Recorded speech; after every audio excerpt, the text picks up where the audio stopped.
Kung nakasubaybay kayo sa balita, ang bagong kritiko ng ating Kongreso ngayon ay ang mismong executive branch. Marami na itong mga bumatikos sa sangay ng gobyernong ito. Nakalaban na nila ang Senado, ang Supreme Court, maraming mga mayors din ang nakalaban nila at naroon din ang mga iba't ibang mga organisasyon. Kaya naman marami ang nakikisama ngayon sa kritisismo sa Kongreso.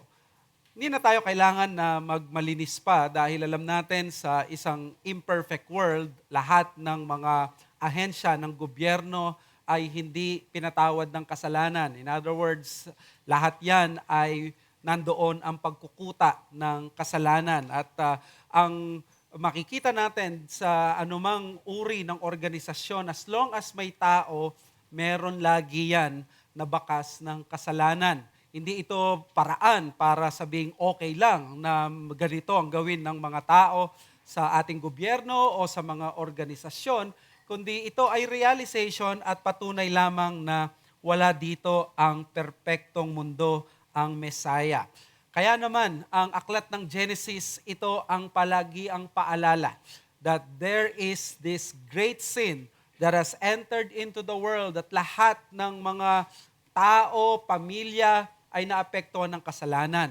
Salamat na lamang na ang Genesis din ay nagtuturo na despite ng great sin, ay naroon ang mensahe ng Genesis ng greater grace, palagian na pagkikialam at pagdaragdag ng biyaya ng Diyos sa lahat ng kwento ng Genesis.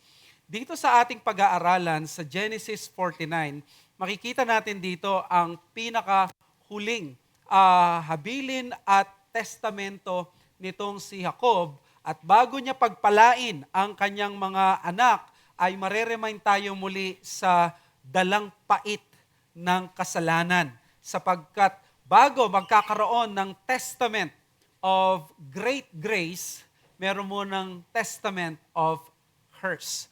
Tunghayan natin itong kanyang magiging prophecy sa kanyang mga anak. Mahaba ito, pero babasahin lang natin muna ang nakalaan kay Reuben, kay Levi, at kay Simeon. Basahin natin ang Genesis 49 verses 1 to 7. Basahin natin ang Genesis 49, 1 to 7.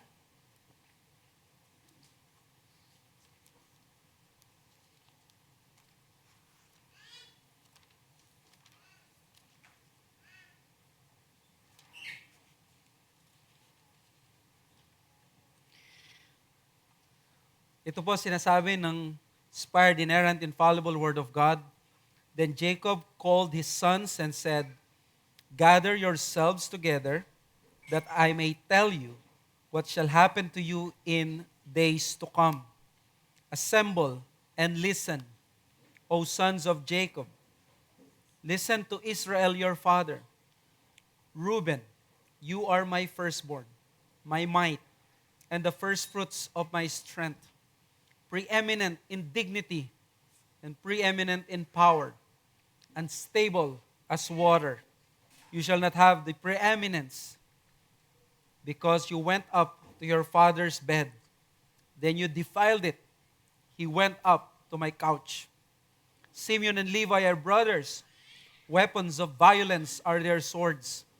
Let my soul not come not into their counsel. O my glory, be not joined to their company. For in their anger they killed men, and in their willfulness they hamstrung oxen. Cursed be their anger, for it is fierce, and their wrath, for it is cruel. I will divide them in Jacob and scatter them in Israel." Ito po ang salita ng Diyos. Well, ang famous testament ni Jacob na binibless niya ang kanyang mga anak at nagpo-prophesy siya sa kanilang mga future, ay makikita natin dito sa second to the last chapter ng Genesis. After nito ay matatapos ng Genesis, mamamatay na si Jacob at hudyat na yon na tapos na ang patriarchal period. Ang patriarchal period ay mula lamang kay Abraham, Isaac, hanggang kay Jacob. After that ay yung 12 tribo na ng Israel. Alam nyo ba na dito sa makikita at matutunghayan natin ay na prophecy ni Jacob sa kanyang mga anak, this is where the 12 tribes of Israel will come out. So, ang context dito, of course, ay si Jacob, sinamon na niya yung kanyang mga anak. He is already 147 years old. 17 years na siya doon sa sa Egypt, at nasa kanyang deathbed na siya. Tinawag niya ang kanyang mga anak.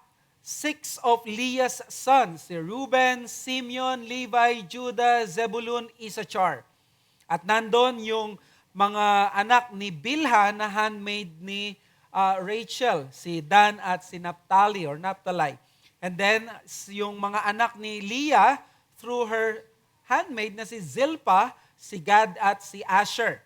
At yung late in life sons of his beloved Rachel, si Joseph at si Benjamin. Now, ang background nitong chapter na ito, yung 47, 48, 49, is the story of God's showering of abundant blessings. Ang running theme is always the word blessing. Genesis 47, 48, 49. Diba? God blessed Egypt, pinreserve niya yung buong Egypt, and then He blessed Israel and his family. Dinala niya si Jacob papunta sa Egypt, pinreserve niya sila sa Goshen, pinreserve ang 70 souls na nandoon na magiging 3 million Jews balang araw pagdating sa Exodus. Then in chapter 47 verses 7 to 10, si Jacob, he blessed Pharaoh.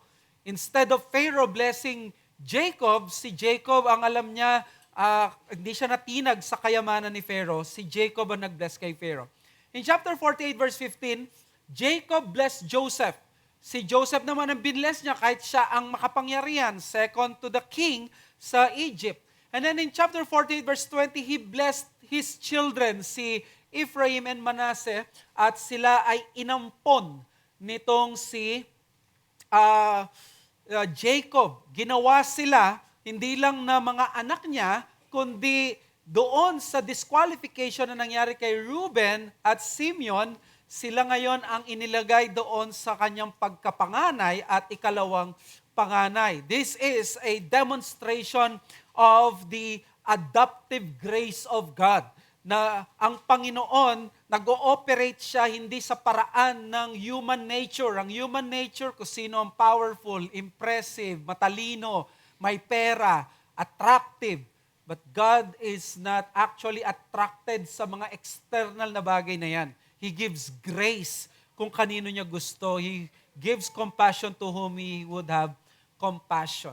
At ngayon, si Jacob sa kanyang deathbed, it is time to summon his sons to bless them and tell them of their futures. Sa chapter 49 verse 1 to 2, ang sabi ng Bible, gather yourselves together. At nandito yung unang Avengers, sabi niya, assemble and listen. O sons of Jacob, listen to Israel, your father. Inassemble niya yung kanyang mga anak. Imagine this sweet and glorious reunion.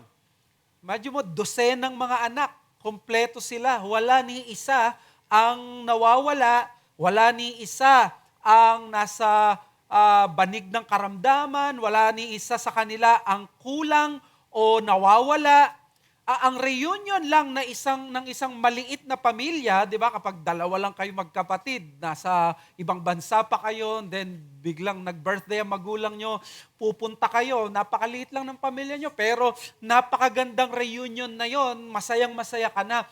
How much more in this big family of 12 sons? At makikita natin itong si Jacob marahil, masayang-masaya siya at this moment. Very cherished ang reunion na mangyayari sa kanya. 12 children were all present around their father. Not one is missing. And Jacob, we are very sure, he was thinking of how unbelievable it was. Siguro kung ikaw si Jacob, di ka rin makakapaniwala because few years ago, halos imposibleng mangyari na makumpleto sila. Di ba? I mean, for 22 years, for more than 20 plus years, he thought si Joseph ay patay na. Hindi na makukumpleto ang kanyang mga anak. Lagi niyang bukang bibig, rereklamo na he will go down sa gray hair niya na siya ay wala na si Joseph at pinakita pa niya sa kanyang mga anak yung sama ng loob niya. And then nung dumating yung time na nagkaroon ng tagtuyot at taggutom, pinadala niya yung kanyang mga anak sa Egypt. Kung maalala niyo, doon sa Egypt, naiwan doon si Simeon for 2 years. So, nandun din yung stress. Paano na lang ito pag namatay ako, wala na si Joseph, wala pa si Simeon. Dito na sila napilitan, nung wala na silang pagkain, pinadala naman itong kung pumunta sila. Pero, pinadala na si Benjamin. Nung pinadala si Benjamin, alam ni Jacob na maaaring si Benjamin hindi na rin makabalik sa kanya. So therefore, si Jacob, we can say that he must be in high spirit during this time. He was filled with thankfulness to Yahweh's kindness. Kumaga, sa kanyang huling hininga or sa kanyang huling yugto ng kanyang buhay, nakita natin siya ay namayagpag sa kanyang pananampalataya. Di ba yan na naging lesson natin sa mga nakaraan?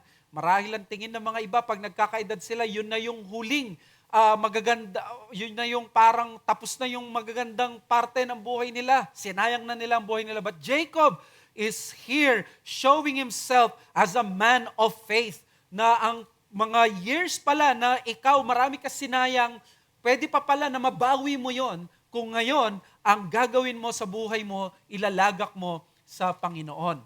Now, the context here is that they surrounded Jacob. This is the last patriarch that will give his blessings to these 12 children.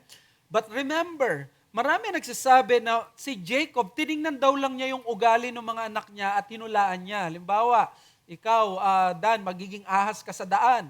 O ikaw, Reuben, unstable as water. O ikaw, Simeon, at masyado kayong mapusok, masyado mainitin ang ulo nyo. Kaya kayo ay hindi karapat-dapat dito. Now, maaring bilang tatay, ginamit niya yung ganong observation niya. Pero we have to remember, yung word ng scripture dito, summon, inassemble. Naalala ninyo kung paano niya inadapt yung kanyang mga apo, ginawa niyang anak, si Ephraim at Manasseh? Formal na induction yon, adoption. Ito naman, formal din na pagbibigay ng blessing. Which means, si Jacob, hindi lang siya nagsasalita dito as parent, but more so, he was speaking as Yahweh's spokesperson. He was announcing the future of Israel, the 12 tribes of Israel. Ito ay isang formal gathering na ina-announce ng prophet ng Panginoon kung ano mangyayari in the future. Kaya sabi niya sa verse 1, di ba? What shall happen to you in the days to come? Alam niyo ba yung language na yun sa Hebrew, that is last days. Which means meron ng eschatology dito pa lang sa Genesis at kung makikita natin, sinasabi ni Jacob dito, what will happen in the last days. So pinrophesy niya because this will become the people of God in the future. Yung covenant na dumaan mula kay Abraham, kay Isaac, kay Jacob, ngayon naman sa 12, at syempre mapupunta yan kay Judah, yung line ni Christ. Pero ito yung binanggit sa verse 28 ng chapter 49. Sabi ng verse 28, all these are the 12 tribes of Israel.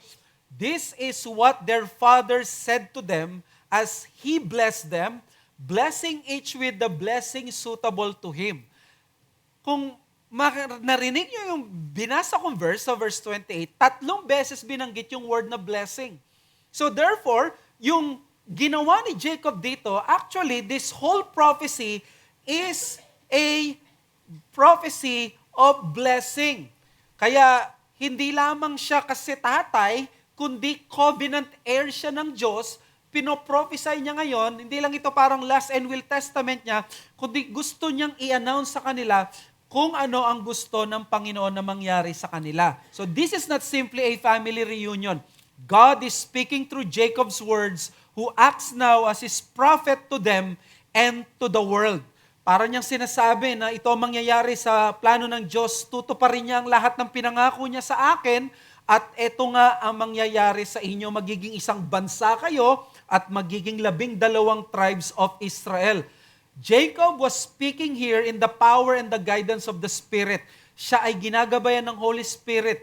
Kasi pagkamatay niya, papasok na yung 12 tribes, wala na mga patriarchs, wala nang tatayo bilang spokesperson ng Diyos, magkakaroon na ng Aaronic priesthood, doon na mangungusap ang Diyos, nagkakaroon na ng tabernacle, magkakaroon na ng temple later on. The Holy Spirit used the mouth of Jacob to confirm Yahweh's promises to Jacob. Kaya ito'y long monologue at isang mahabang poem. But by this time, ito daw yung greatest poem sa Bible. Alam natin, matatalo ito ng Psalms.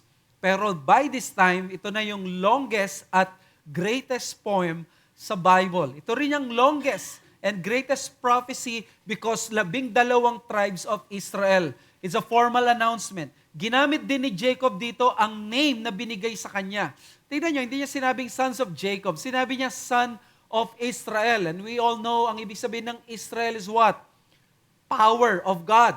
Prince of God. No longer na si Jacob ay bystander at passively involved lang sa buhay ng kanyang mga anak. He has risen from the ashes and now he is truly strong in the promises of God. Nag-prevail itong si Jacob with God and men. Isang 147 years old, ilang mga minuto o oras na lang bago siya mamatay, pero notable ang kanyang kalakasan at pagtitiwala sa mga pangako ng Diyos. Jacob was a lackluster, he was a below average believer at father. Nung panahon na yun, hinayaan lang niya na mag-abuso yung kanyang mga anak, magpaligsahan yung kanyang mga asawa, magkaroon ng mga conflict sa kanyang na magulang, hindi niya inayos. Kumbaga parang laid back siya na uri ng mananampalataya. He was a person na ayaw niyang mag-control kahit siya ang dapat na mag-lead. But now, kinote niya, these are the sons or the 12 tribes of Israel. In other words, siya ngayon ay nina-assume niya yung rightful place at authority niya. Na siya ngayon ay control niya ang kanyang mga anak at nandun sila sa tamang lugar. And by prophesying God's official prophet, Israel's summons to assemble and listen is a formal summons from God. Imagine yung interest ng excitement ng mga nasa wilderness nung unang sinulat ni Moses ito, nung sinusulat niya yung Pentateuch at Genesis. First time nilang maririnig yung kwento, paano ito nangyari. Ang ganda siguro ng excitement nila, no? Kung halimbawa, yung mga taga-Dan, gusto na namin marinig ano yung prophecy sa amin, kung ano magiging papel namin pag nasa Canaan kami. Mas malalaman nila, Dan, magiging ahas kayo sa daan. Tatraidor kayo. Tapos, sasabihin ng mga taga-Zebulun, ano kayang maririnig namin? Excited na kami sa Zebulun. Doon kayo lagi, doon sa mga may, ayaw nyong makigera, pumunta kayo lagi doon sa mga may dalampasigan. Gusto nyo lagi, malayo sa mga laid back ang buhay ninyo. Gusto nyo nasa mga fishnets kayo. So ganito ang marahil na excitement nila nung sinulat ito ni Moses at nakikita natin ngayon si Jacob, interesting yung kanyang babanggitin. The prophecy is a blessing because sabi ng verse 28, blessing, blessing, blessing. 3 times niyang nilinaw sa verse 28 ito. The question is, why then some of Jacob's children, instead of receiving blessing, they receive a curse? Kala ko ba blessing? Bakit sa binasa natin 7 verses, they are all curses. Kinurse si Reuben, kinurse si Simeon at si Levi. That is the very burden of our passage today. Ang firstborn si Reuben, ang sumunod na mga panganay or mga kapatid, si Simeon at si Levi, they receive pronouncements that can actually considered curses. So paano naging blessing ito? The answer is simple. Because even when there is judgment and curse on the sons of Israel, due to their blatant sins, the overall and broader mission of the prophecies were the focus of this prophecy. Kumbaga, sinasabi niya na may kasalanan itong mga to, pero ang overall naman nito, ikabubuti ng mundo, ikabubuti ng plano ng Diyos. Kaya kahit na sinumpa sila, ang emphasis pa rin ay blessing ng Diyos. Kahit may reality ng consequences of sin, as evident sa curses ni Reuben, Simeon, and Levi. In fact, sa curses na ito, pinapakita na kahit sa covenant people of God, ang kasalanan ay nagbubunga pa rin ng pagbabayad at ng mga pighati at kasakitan. Hindi mahihigitan ng kasalanan ang liwanag ng biyaya na kumikilos sa pahina na ito, pero kahit ganun pa man, pinapakita ng Genesis 49 that sin is serious and it has consequences. Even na sila ay children of the covenant, ang sin ay merong kabayaran. The scripture slows down sa verses 1 to 7 or 3 to 7 to give us an unhurried pause and reflections for us. Ang reflection niya ay, look at this. These are the children of the covenant, Reuben, Simeon, Levi. They were converted, they were saved, yet the consequences of their sin noon ay lumalabas even in the future. And the disqualification of these three eldest sons of Jacob serves an opening example and warning to all those who will read the prophecy of Jacob. Na pag binasa mo ang prophecy ni Jacob, ang una niyang binalita, hindi yung blessing at appointment kay Judah na magiging lalabas ang Lion of Judah, na yung scepter of righteousness mapupunta sa kanya. No, ang unang pinaalala sa atin ay ang kasalanan ni Reuben, ang kasalanan ni Simeon, ang kasalanan ni Levi, telling us that our sins in the present or in the past can affect our future under normal circumstances. The disqualification of these three men tells us that our sins in the present affect our future. And that is the message. Sin is so serious that its great price is that it disqualifies us from the greater blessings in life. Sin is so serious that its great price is that it disqualifies us from the greater blessings in life. Ano mapapansin natin? Ang emphasis dito ay sila yung nauna, sila yung panganay, yet hindi sila ang binigyan ng blessing, curse ang binigay sa kanila. Ang tanong ay wala na ba silang nagawang tama? Of course, may mga nagawa silang tama. In fact, when we get to heaven, we believe that these people, Reuben, Simeon, Levi, we will see them in the heavenly glories. Yet, why were they put here? Pinakita dito na hindi na ipagkalob sa kanila itong larangan at yung pwesto na pinagpala dahil na-disqualify sila. And why were they disqualified? Because of their particular sins. Hindi natin alam kung ang tingin ba ni Jacob, sila lang ang nagkasala. How about si Judah? Si Judah ay nag-commit din ng immorality katulad ni Reuben. Si Reuben nag-commit ng sexual immorality and so with Judah. So bakit ganito nangyari na si Reuben ay curse, but then again si Judah ay blessing ang matatanggap niya? So gusto ko munang ipakita sa inyo na it appears here that instead of receiving blessing, ang prophecy binanggit sumpa o curse ang mangyayari sa kanila.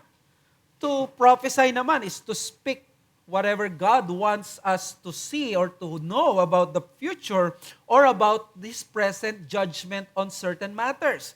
Now, i-clarify lang natin, tandaan natin si Jacob ay hindi lang isang ama dito na parang ba't ganito si Jacob? Bakit parang sabi niya, I would not want my glory to be joined to them. Parang anong klaseng tatay ito? Dinidistansya niya yung sarili niya sa mga anak niya. let us remember that Jacob was not speaking here only as a father. He was a prophet of God. Ginagabayan siya ng Holy Spirit. Kaya kung harsh ang kanyang pananalita bilang tatay, it is because he was being guided by the Holy Spirit. Kaya may isang appeal sa atin dito. Ang mensaheng ito nawa maging babala sa atin upang tayo mahimasmasan sa pinsala na dala ng kasalanan. Na ang nature ng kasalanan ay makamandag. Nilalason nito hindi lamang ang present life, it even affects our future. It even affects the days even after we have done our sins. Now, dito, how is this principle demonstrated in the narrative sa verses 3 to 7? Kinuha ko lang yung dalawang bloke na yon na nagpapakita ng curses at ito yung magiging sermon natin ngayong umaga.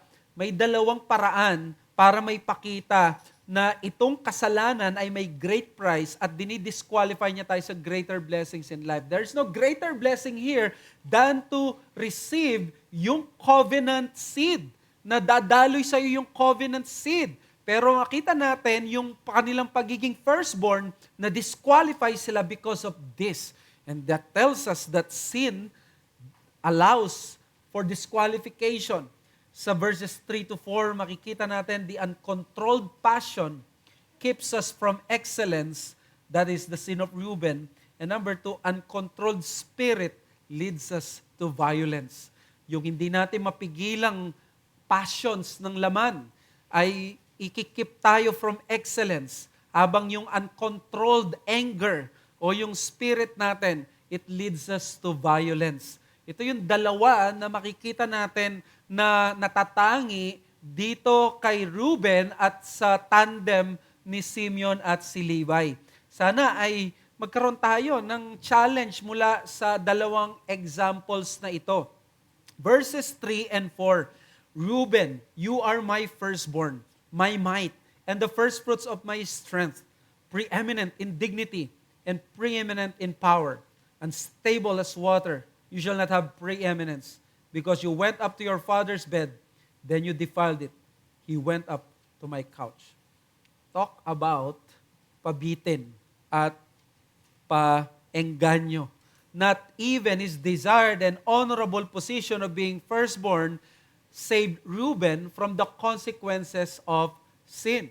Not even yung kanyang desired and honorable position. Remember, ang pagiging firstborn ay isang pinagpipitagan na uri ng posisyon sa loob ng pamilya. It was universally recognized by the ancient Middle East, by everyone. Kaya nga double portion ang binibigay. Ito yung dahilan bakit si Joseph minake sure niya na yung panganay nandun sa kanan ni Jacob at nirebuke pa niya yung tatay niya nung siya ay pinag-cross ni Jacob ang kanyang mga kamay. Sabi sa verse 3, Reuben, you are my firstborn son, my might, and the firstfruits of my strength. Dahil nga preeminent yung mga firstborn, tanong siguro ninyo, bakit preeminent ang mga firstborn? Ano bang meron sa mga firstborn? Well, they are the representation of their father's strength and ability to procreate. Di ba? Kasi kapag ikaw ang panganay, ikaw yung unang indikasyon na yung tatay mo kaya magkaanak. Kaya yung panganay, siya yung representation na ikaw ay may ability to procreate.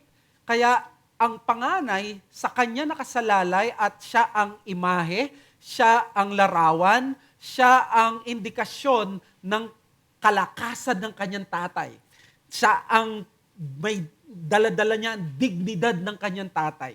Daladala niya yung power ng kanyang tatay. Siya ang kanang kamay ng pamilya, hindi yung nanay, kundi yung panganay na lalaki. Tinutukoy dito yung procreative properties or yung powers niya.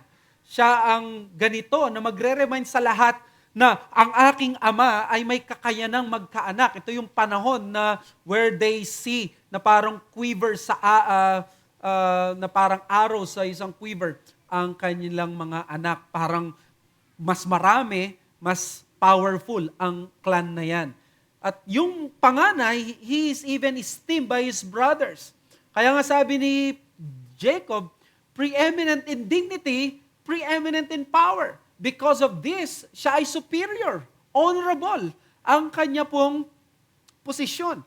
Ikaw naman, pag nagmana ka ng doble, ikaw yung, siguro sa generation natin, kung ganito, yung halimbawa, yung panganay, may double portion, siguro tatawag sa'yo, kuya, big time, no? Yung mga kuya, sila yung mapera, magmamana ng dalawa, kasi mamanahin mo, let's say, 2 million, 4 million ka. Ganito ang perception nila. So, siguro kung si Reuben, ikaw yung si Reuben, nandun ka, nakikinig ka kay Jacob, siguro napapaganong ka. Yes, amen. Sinabi niya kasi, di ba? You are my firstborn, my might, my first fruits of my strength. Ang galing naman ang sinasabi ng tatay ko. Talagang nakaka-encourage. Binanggit pa niya, preeminent in dignity, preeminent in power. Sa una, excited na puno marahil ng pag-asa si Reuben sa kanyang narinig ng mga positibong bagay. Hindi basta-bastang papuri ang pinakawalan ng kanyang ama. Pero sabi ni Derek Kidner, Jacob was building up to an ignominious collapse. Binild up pala niya, pinaasa niya yung kanyang panganay. Malupit din naman tong si Jacob. Pinaasa niya yung kanyang panganay only to let him down, or parang ipakita niya ito yung dulot ng kasalanan mo. Verse 4, unstable as waters, you shall not have preeminence. Kasasabi lang eh. Ikaw yan. Daddy, kasasabi mo lang, preeminent in dignity ako, preeminent in power. Bakit sinabi mo ngayon, you shall not have preeminence? For many years, eto ang tunay na kwento. Si Jacob, he was so fearful of doing anything kay Reuben. Hindi ko alam at hindi natin alam bakit nanahimik siya, hindi niya pinagalitan. Kasi sabi sa Genesis 35, verse 22, nung sinipingan niya yung concubine niya, wife niya, si Bilha, ang sabi lang ng Bible, and Israel heard of it.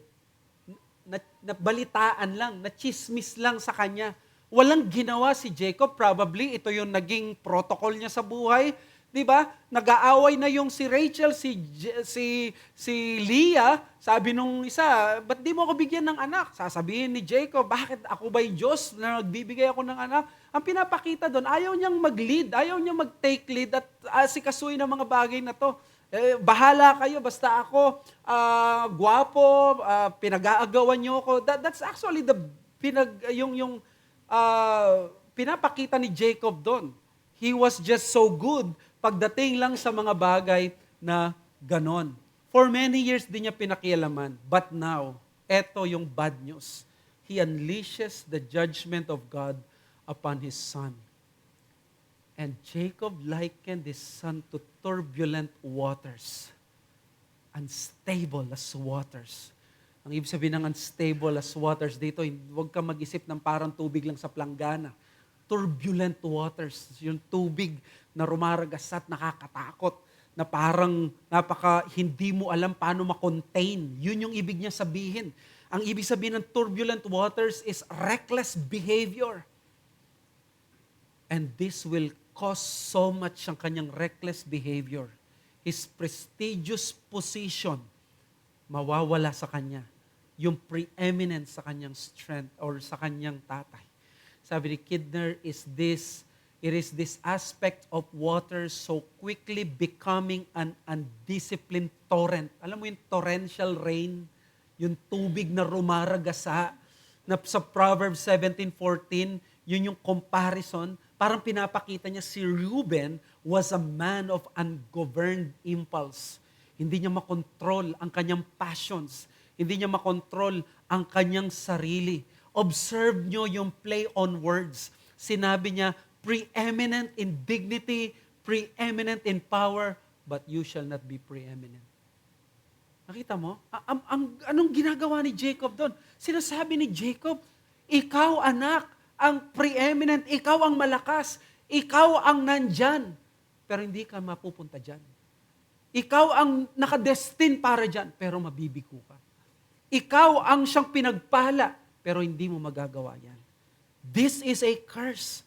Ikaw ang nauna, ikaw ang malakas, ikaw ang excellent, pero hindi ka mauuna, hindi ka magiging malakas, hindi ka magiging excellent. Ito yung sinasabi ni Jacob. In fact, the curse is not a simple one. The curse was a serious one. Sabi ni Gordon Wenham, this is one of the fiercest denunciations in Genesis. Yung pagsabi daw kay Reuben na unstable as waters, you shall not be preeminent, is one of the fiercest denunciations in Genesis. And syempre, you ask, why? Anong masakit doon? Anong mahirap doon? Look at that sa verse 4. That's the reason. Bakit one of the fiercest denunciations ng Genesis to? Sabi sa verse 4, because you went up, saan? To your father's bed. Then you defiled it. He went up to my couch. With just one statement, let us try na himayin ito.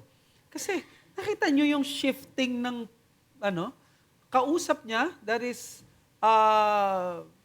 second person, tama? Kausap niya, because you went up, then you defiled it. And then biglang nag-third person, he went up to my couch. Bakit serious ito kay Jacob? Bakit serious na yung kanyang father's concubine wife ay ang tinangka nitong si Reuben na magkaroon ng sexual relation at nagtagumpay siya? Bakit pwedeng sabihin ng iba, marami naman siya, may isa pa siya, Zilpa, bakit sobrang bigat to the point na nawalan siya, na disqualify siya? Well, he is representing his father's strength, dignity, and power. Nung dinefile niya yung sarili niya with his father's concubine wife, sinira niya ang lahat ng yon. Parang pinakita niya, binaboy niya yung strength ng kanyang father. Parang dishonor niya yung dignity ng kanyang father. Pinakita niya walang kwenta yung power ng kanyang father. Masakit kay Jacob ito dahil siya yung right-hand man. In other words, tumraidor sa kanya yung pinakakanang kamay niya sa pamilya.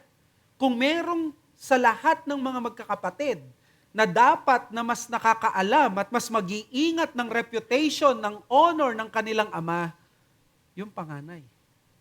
Pero ang ginawa ng panganay, siya ang bumaboy.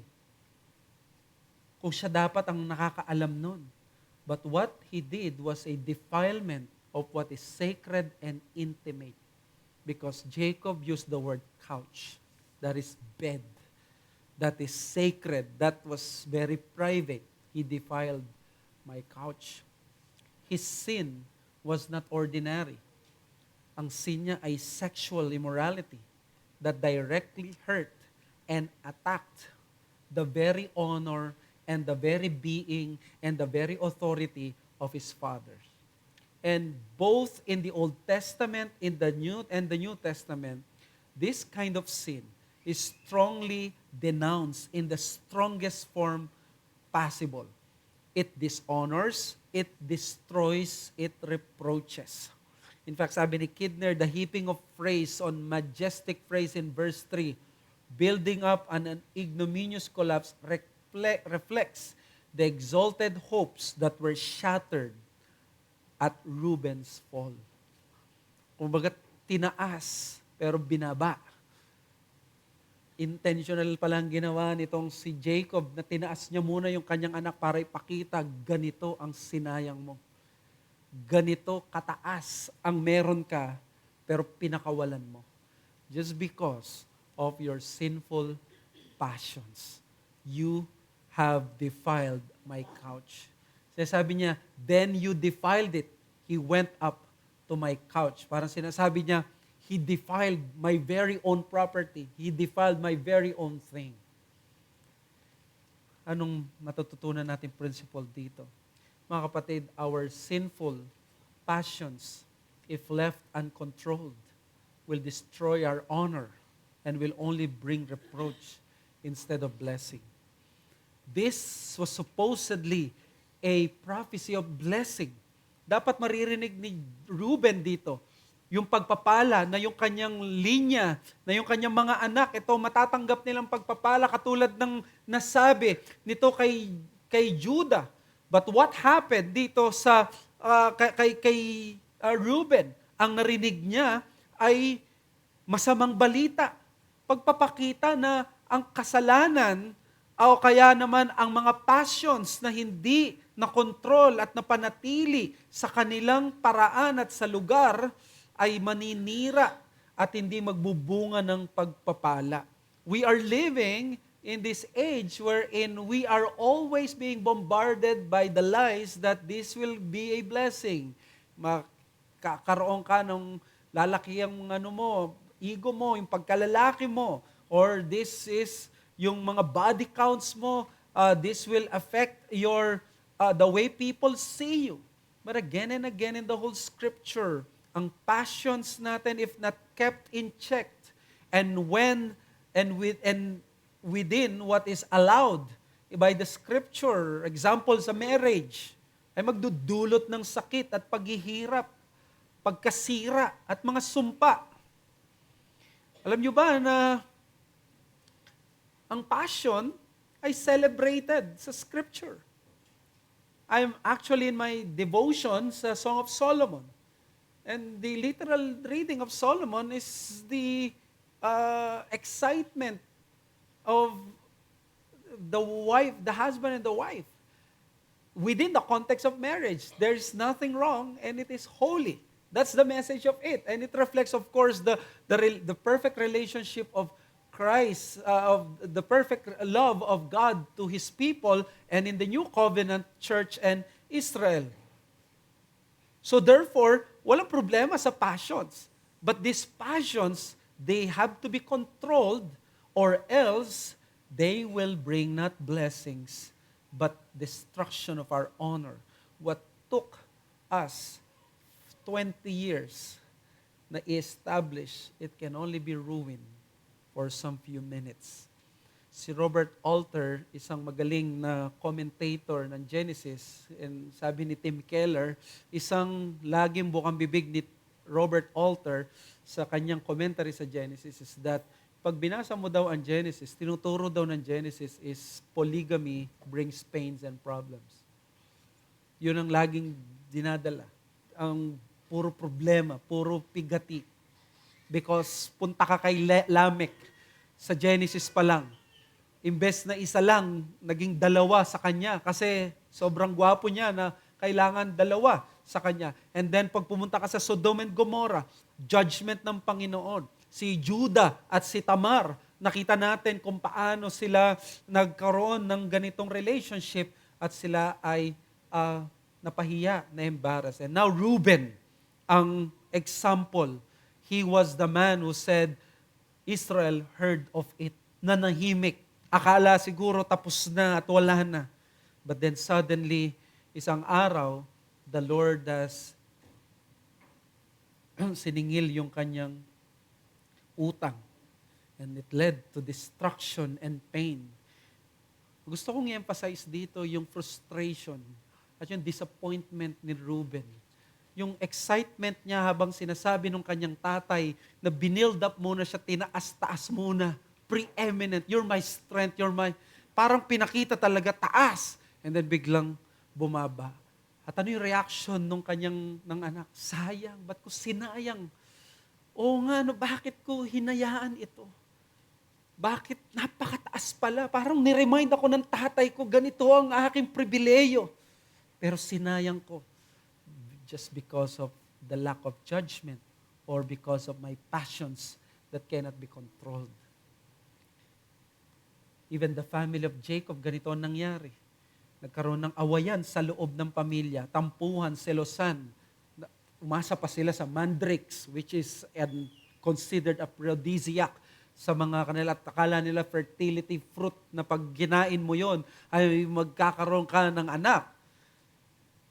Alam niyo po ba sa binang mga theologians, pag pumunta ka daw sa ancient Rome, ang magtuturo ka ng mga virtues, halos lahat daw ng virtues ng Bible nandun na.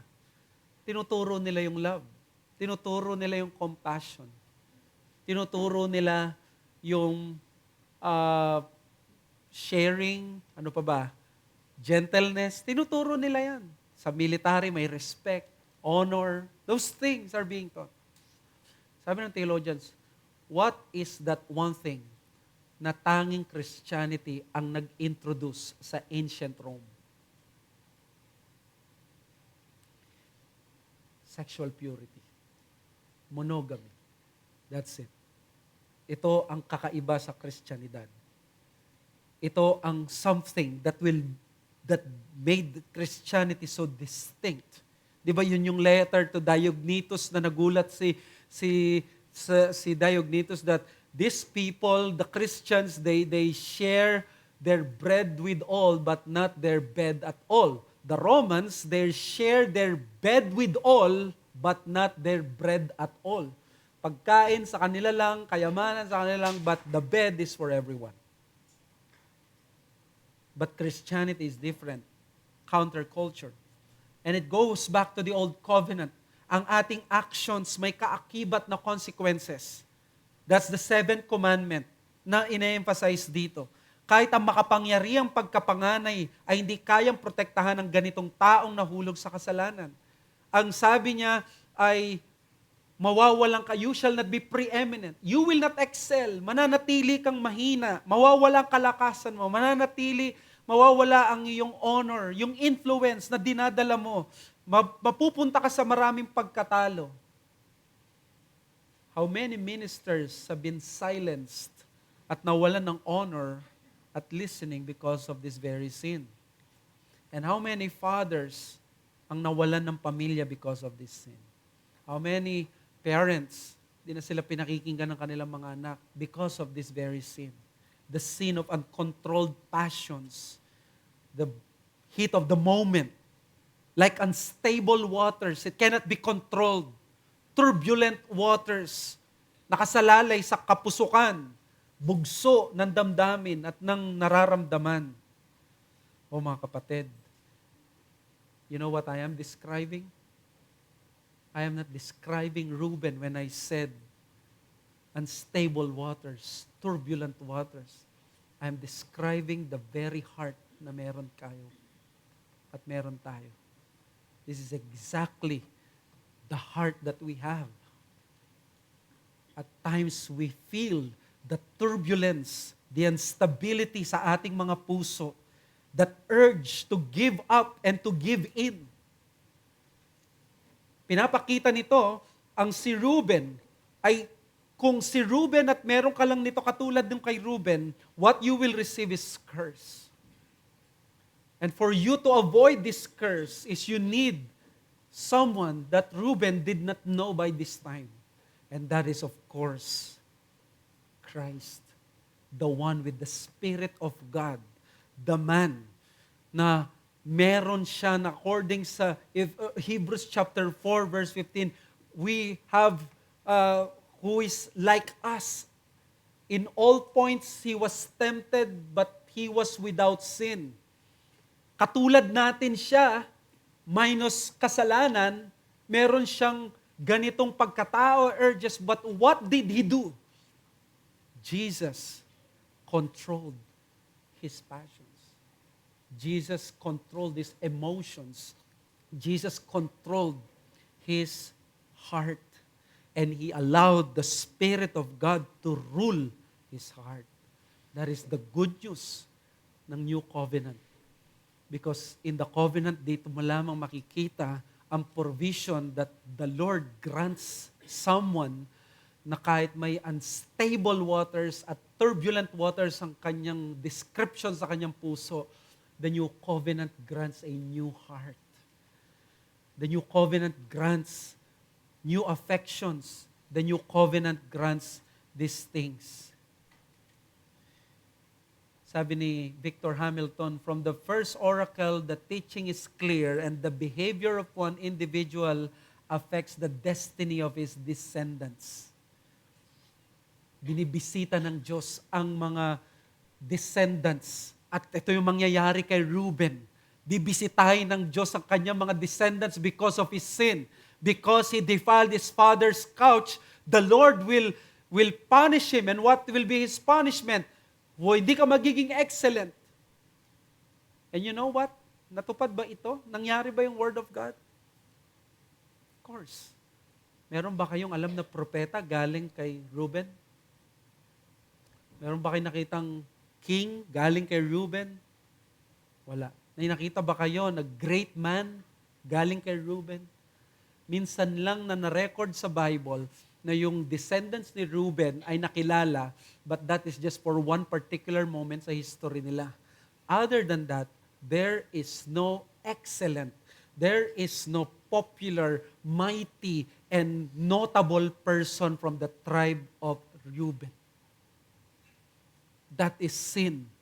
Inaapektuhan yung generation na paparating. If you are an idolater, maobserbahan ng anak mo yan, magiging idolater siya.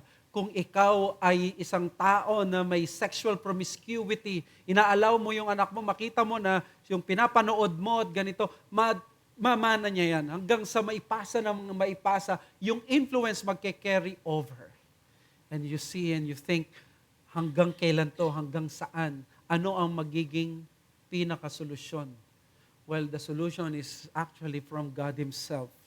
Nang sabi niya, I visit the iniquity of the fathers for 3 to 4 generation, but I am compassionate and loving with loving kindness, and I visit, sa ESV, naka-slant, naka-italize yun, because ang sinabi niya is, sa mga susunod na mga generations, but the truth is, 1,000 generations. Yung kasalanan mo kayang i-influence yung 3rd and 4th generation. Ibig sabihin, matindi yung influence niya. Kahit patay ka na, mai-influence mo pa rin. But the grace of God, when it comes to your family, it goes 1,000 generation. Mas matindi ang pagpapala ng bagong tipan, ng biyaya ng Diyos. Kaya paano natin malalampasan to at make sure na yung greatest blessings on earth makukuha natin? Ang challenge dito is overwhelm yourself with the truths of your union with Christ and let it dictate your belief and behavior. Overwhelm mo. Naisip ko sasabihin ko ba sa aking challenge na, sige, ganito ang gawin mo. Lumayo ka sa kasalanan, labanan mo yung sarili. Hindi, magsisimula muna yan. Sino ka ba? Si Reuben, ito yung pinailala sa kanya ng tatay niya. Pinaalala mo na kung sino siya. Reuben, ikaw ay my firstborn son. You are my strength. You are the preeminent one. But you did not become preeminent. Sa atin, ganun din. Kilalanin mo sino ka ba. Pag ang nakita mo sa sarili mo ay ikaw yung dating ikaw, wala ka ng pag-asa. But if you see yourself as one with Christ, united with Christ, i-overwhelm mo ang sarili mo with those truths na yung identity mo, hindi na ikaw yung dati. Hindi na ikaw ito. Kasi kapag finid mo na ako, ganito ako, ganyan ako, mahilig ako dito, o kaya naman, eto ginagawa ko, ako si ganito, ako si ganyan, yun ang papasok sa isip mo at yun ang kikilos mo. But if you see yourself as one with the union with Christ, let it dictate your belief and your behavior. Hindi na ako to. Kung paano si Kristo, ganito na ako. Mag-excel ka kay Christ, sa kanyang word, sa kanyang spirit. Walang ibang weapon against sexual sin and all those passions, kundi ito, si Christ. Ito yung sabi ni John Piper, pag ikaw ay natukso sa isang sinful image, try to think of the morbidity of the cross. Try to think of the obscenity of the cross, the blood, yung mga nakakadiri na nakikita mo, but because of that man na nasa cross, mag-iiba yung pananaw mo. In other words, at the end of the day, that is the beauty of the gospel. The gospel reveals a sinner na walang kakayanan sa sarili niya, yet God accepts him by the virtue of the one who died for him. At yan ang pag-asa mo. It's not your formulas. But of course, practically, bantayan mo yung sarili mo sa ganitong uri ng kasalanan. Aalisin nito yung honor mo, yung lakas mo. Sisirain nito mga magandang bagay sa iyo at mga mahal mo sa buhay. Sa Proverbs 5, dinescribe ang kasalanan na ito na sa una, sabi niya, smoother than oil. Smooth. but the end is bitter as wormwood. Ganito ang ending nito. Be vigilant in the wiles of the devil. We should not be ignorant of his works and deceits. If you are struggling with these images, you have to have that kind of resolve sa puso mo or sa sarili mo, the discipline. If you are struggling with this issue ng pornography or sa issue ng unequal yoking, there should be that radical decision on your part. Ito yung gagawin mo. You should not listen sa urge or sa passion mo.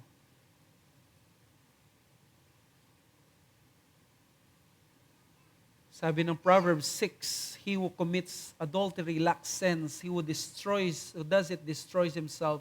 He will get wounds and dishonor, and his grace will not be wiped away. Yung reproach nandoon.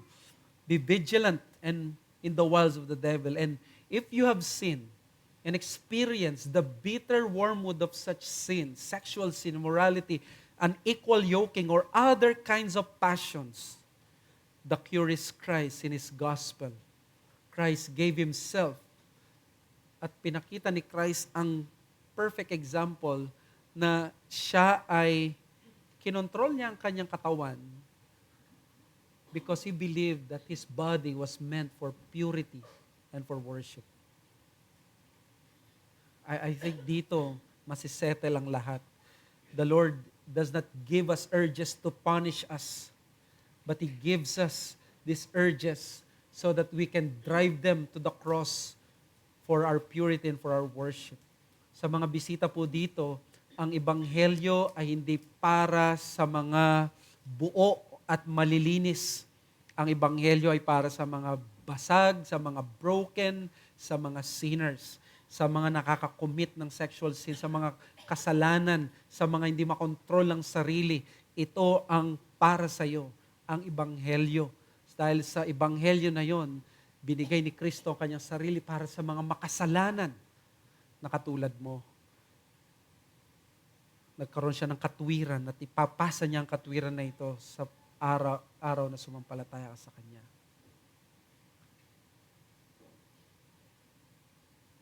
Di ba, famous yung kwento ni Augustine na nung siya ay naging Christian na sa Milan, nakita siya nung dati niyang karelasyon sexually, hinabol siya. Sabi niya, Augustine, it's me. Sabi niya, yes, it's you, but it's not me anymore because of his union with Christ.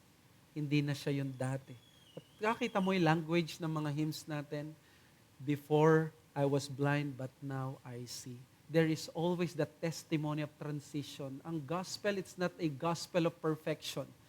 Hindi niya ipipretend na ikaw ay ganito, ikaw ay ganyan na, dati na akong ganito. No. The testimony of the gospel is a gospel of transition. I was blind, but now I see. That is your strength. Nare-remind ka sa kasalanan mo. Bilisan ko na lang. Uncontrolled spirit leads us to violence. Verse 5-7, Jacob indicted Simeon and Levi simultaneously for acting together in massacring the Shechemites as their violent response to the abuse of Dinah. Anong commandment ang na-break ni Reuben? Commandment number 7. How about this? Commandment number 6. Akala ng iba siguro, mas matindi yung 7. Mas matindi yung sexual sin. Anger lang naman to. Look at this, kung anong ginawa ng anger, it led to murder. Christ was correct. Na ang anger, when it is not controlled, it leads to violence. Simeon and Levi are brothers, weapons of violence. Tingnan mo yung words ng kanilang tatay, weapons of violence. Let my soul come not into their counsel. Alam mo yung ibig sabihin nun? Wag akong, didistansya ako sa mga to, lalayuan ko ang mga to. Hindi ako makikijoin sa kanila. Takot ako makijoin sa mga to kasi kilala ko ang mga to. Matindi silang magalit. Nagpaplano silang mga, ang tawag doon, cruel, marahas ang mga to. Tapos sabi niya, oh my glory, be not joined to their company. Alam niyo yung word na join? What's the word? The Hebrew word join. That's Levi. That's a play on words, di ba? Levi means join. So, sabi niya, si Levi, hindi ako makikilibay sa kanya. Hindi ako makikijoin sa kanya, sa kanilang company. Their company is a bloody company. Bakit? For in their anger, they killed men. And in their willfulness, they hamstrung oxen. Kayong mga pet lovers dito, you would love this because meron yata na unrecorded, sabi ng mga commentators, na ang ginawa nila, naging cruel sila sa hayop na pati yung mga oxen, di nila kailangang itali at parusahan, ginawa nila. Alam mo, pag nanggigigil, itong mga taong to, talagang ipaparusahan pati mga hayop. Pakita dito na these are people na very violent. Cursed be their anger, for it is fierce, and their wrath, for it is cruel. Mga kapatid, doon sa anger nila, they killed men. Yung kanilang motive, nakita ninyo, pinagtanggol nila si Dinah dahil ni-rape si Dinah. He was violated, si Dinah. Yet, what happened was, ang naging result, ang ganti nila is cruelty. Mas mataas pa kaysa doon sa kasalanan nila. And then they hamstrung an ox. It is an act of crippling. Probably hindi daw execution. Pinahirapan nila. Ganito sila na sobra sila kalupit na nagkakaroon sila ng joy at happiness na makita na nahihirapan pati yung inosenteng hayop. Ang taong mga to, they cannot rule their spirit. Sila yung fools sa Proverbs na better pa daw ang fool kung makokontrol niya yung spirit kaysa sa isang tao, makakapagpigil sa kanyang salita kaysa sa isang tao hindi niya makontrol ang spirit niya. Parang ang isang tao daw na hindi niya makontrol ang spirit niya ay siyang syudad na walang pader. Wala kang protection. That is the point there. He who cannot rule and subdue his spirit will do great harm and not great help in the kingdom. Ang gusto mo dito sa prophecy na to, you will receive the blessings. Pero hindi ka nakatulong sa kingdom, nakasama ka. Di ba minsan gusto mong tumulong pero mainitin ang ulo mo. Madali kang magalit. Gusto mo mag-ministry, pero kung ano, ang bilis kang mapikon, magsalita, nakaka-offend ka, nakakasakit ka ng damdamin. Gusto mo makatulong, but because you cannot control your spirit, probably you have good intentions, the purest of all intentions. I just want to do good. But you see, you cannot rule your own spirit. You will be a liability to the kingdom of God. These men are two of a pair, and their weapons are tools of anarchy, not justice. Di sila mga naghahanap ng justisya, naghahanap lang sila ng revenge. So, bilisan ko, subdue yourself with the Spirit of Christ and cultivate its Christ-like fruits. Ang gusto kong mangyari dito is that, gusto mo ba na ma-subdue mo ang spirit mo? O you listen to me kasi I'm always a failure dito sa mga maraming panahon. Because dati, expose ako sa mga tao na yung personality nila ganito, parang okay lang. At parang sila yung mga strong ang personality. But then later on, mas na-attract ako sa mga gentle, sa mga tao na mababa magsalita, sa mga tao na kaya nilang kontrolin ang kanilang mga dila, kanilang mga bibig, ang kaya nilang kontrolin ang kanilang emotions. This is true maturity.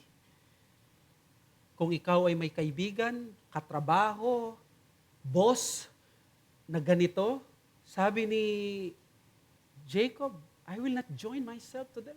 Mapapahamak ako.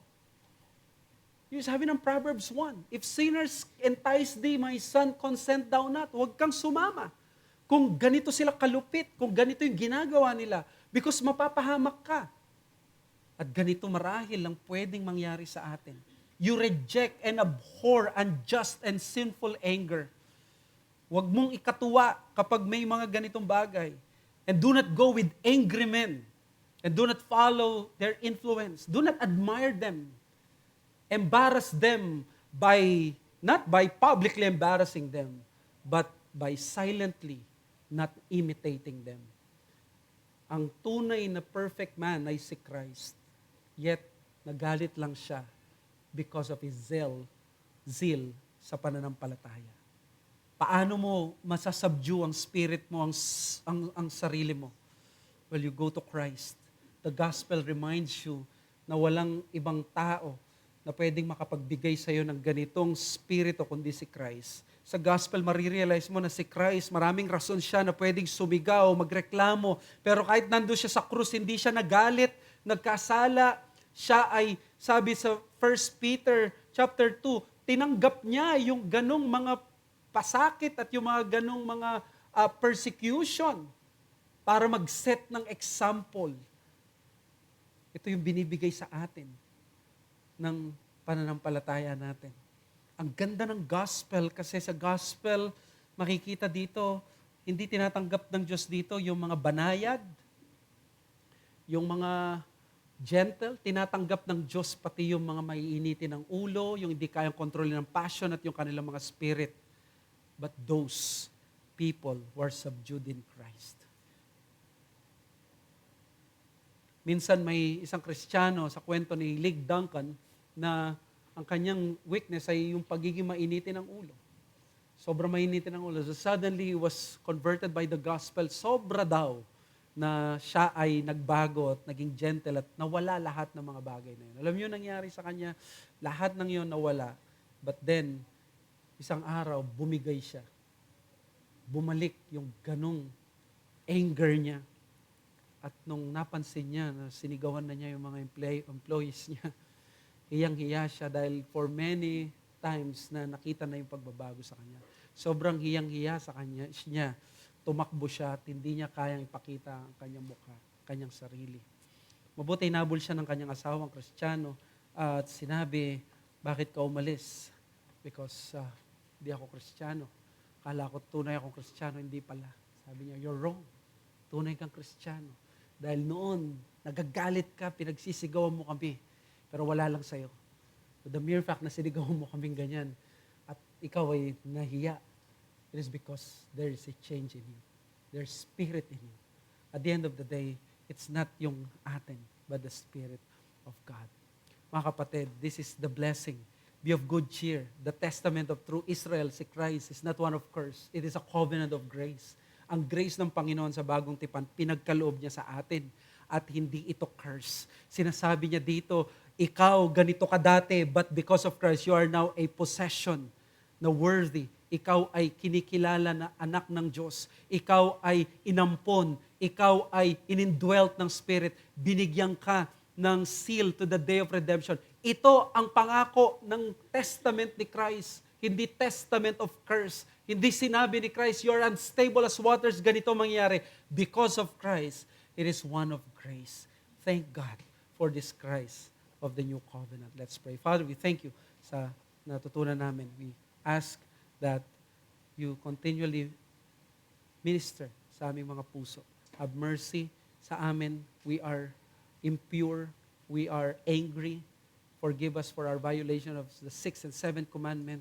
But thank you because in the new covenant, we are perfectly covered. We ask these things in Jesus' name. Amen.